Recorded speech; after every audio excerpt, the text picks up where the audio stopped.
Hi friends, I'm Bo. Let's get our brains and bodies ready to read. Do you love letters? Yes, I do too. Do you know something neat about letters? Every letter has a big letter and a small letter. Do you want to meet a letter today? Okay, let's meet the letter W. These words start with W. Whale, watermelon, and water. Whale, watermelon, and water. I'll start with W. Great job! Would you like to draw the letter W with me? Yes?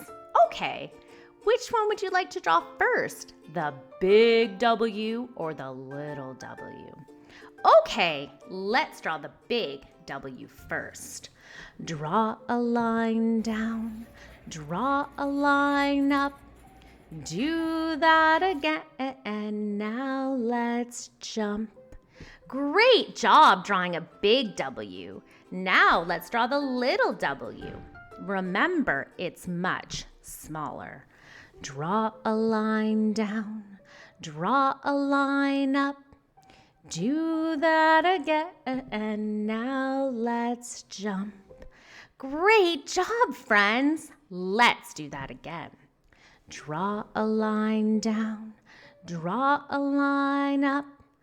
Do that again, now let's jump.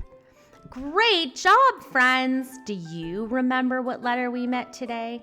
That's right, the letter W. Thank you for learning and moving with us. Bye for now.